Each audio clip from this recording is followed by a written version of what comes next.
Sunan Kalijaga menjadi salah satu wali songo yang berdakwah agama Islam melalui kesenian. Jenis seni yang populer digunakan oleh Sunan Kalijaga adalah wayang. Beliau terlahir pada tahun 1450 Masehi di Tuban.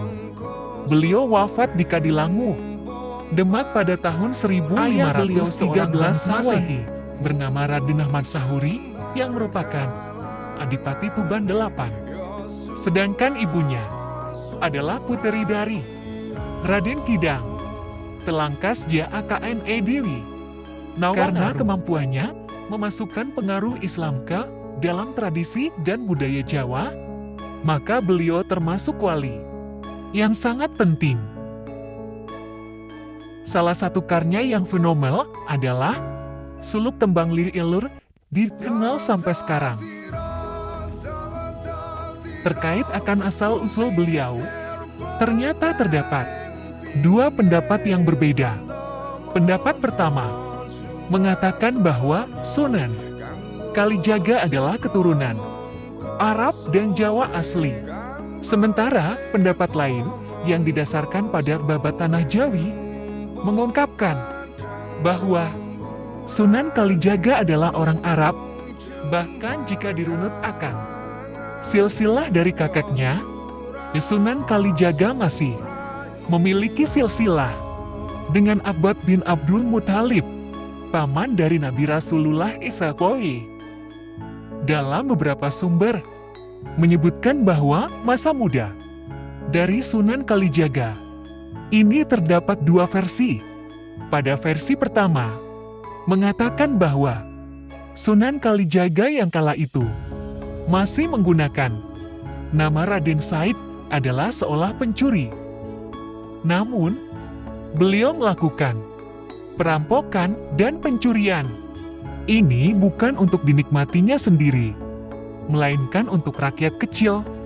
Kala itu, Raden Said yang telah mendapatkan pendidikan agama sejak kecil. Kala itu, jiwanya merontah melihat kondisi masyarakat Tuban yang diliputi kemiskinan. Membuat beliau melakukan aksi nekat berupa pencurian bahan makanan di gudang kadipaten. Setelah melakukan pencurian, Raden Said secara diam-diam membagikannya kepada rakyat Tuban. Namun, aksi tersebut diketahui oleh penjaga kadipaten hingga menyebabkan beliau mendapatkan hukuman berupa pengusiran dari Tuban. Singkat cerita sampai dikenal dengan Brandal Lukojoyo. Kenakalan Raden Said berhenti setelah bertemu dengan Sunan Bonang dan bertobat. Berdasarkan serat Lokajaya, kala itu Raden Said tengah bersembunyi di hutan sambil mengintai calon mangsa yang lewat. Kebetulan saat itu, Sunan Bonang lewat dengan membawa tongkat yang dilihatnya berbalut emas. Akhirnya Sunan Kalijogo mendekatinya dan berusaha merampasnya. Dengan karomah yang dimiliki Sunan Bonang, akhirnya Brandal Lokojoyo pun tidak berkutik menyerah.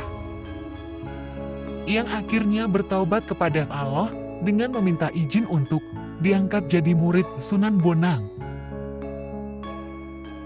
Setelah peristiwa tersebut, Raden Said diangkat menjadi murid dari Sunan Bonang dengan syarat bahwa Raden Said harus menunggu Sunan Bonang di pinggir sungai sambil menjaga tongkat miliknya. Masa hidup Sunan Kalijaga diperkirakan mencapai lebih dari 100 tahun, yakni sekitar pertengahan abad ke-15 sampai akhir abad 16. Sunan Kalijaga kemudian wafat sekitar tahun 1680 pada usia 131 tahun. Beliau dimakamkan di Desa Kadilangu yang terletak di Demak.